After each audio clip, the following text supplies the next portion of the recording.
Hello বন্ধুরা, Prince village লাইফে তোমাদের সবাইকে স্বাগত। আজকে আমি একটা নতুন রেসিপি নিয়ে তোমাদের কাছে হাজির হয়েছি। দেখো বন্ধুরা, আজকে কি সুন্দর কুমড়ো চালতা দিয়ে টক ঝাল চাটনি বানাবো। তাতে লাগছে ফোড়ন, শুকনো লঙ্কা, সামান্য চিনির গুঁড়ো, নুন, লাগছে সর্ষে বাটা, লাগছে সর্ষের তেল আর সামান্য হলুদ গুঁড়ো। তো দেখো বন্ধুরা, কড়াইতে বসিয়ে দিয়েছি গ্যাসেতে। দেখো একটু কড়াইটা খুব গরম হয়ে এসেছে, তাতে দিয়ে দেবো একে একে সর্ষের তেল। সামান্য তেল দিলেই হবে, এতে অনেক তেল দেওয়ার দরকার নেই।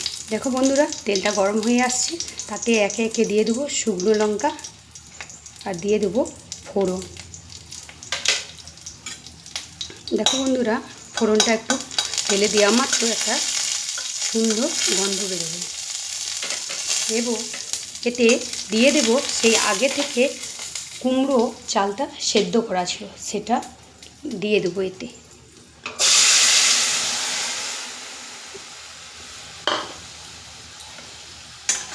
এবং এইভাবে একটু নাড়তে থাকুন।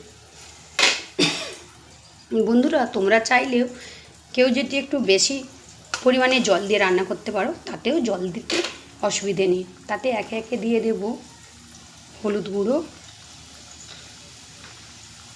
নুন, দিয়ে দেব চিনি গুঁড়ো,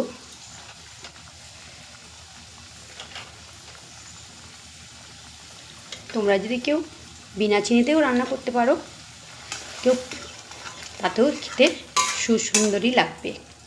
দেখো এটা নাড়তে থাকবো। আগে থেকে তো সেদ্ধ করাই ছিল চালটা আর কুমড়ো। দেখো বন্ধুরা, এতে নামানোর কিছুক্ষণ আগে আমি আগে থেকে সেই সর্ষে বাটাটা ছিল এতে দিয়ে দিলাম।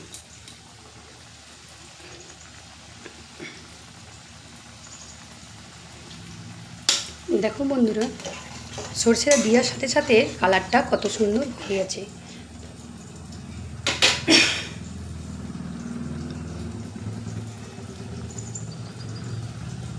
তোমরা নুনটা একটু স্বাদ মতো দেখে নিও।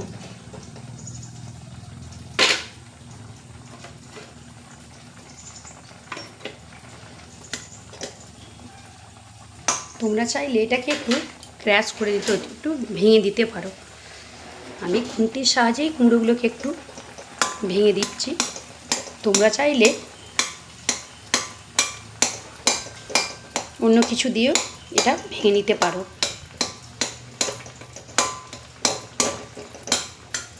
দেখো বন্ধুরা, আমার টক ঝাল চালতা কুমড়ো চাটনি বলুন, টকই বলো, কত সুন্দর হয়েছে।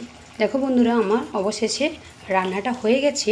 এবার আমি একটা পাত্রে ঢেলে নিলাম।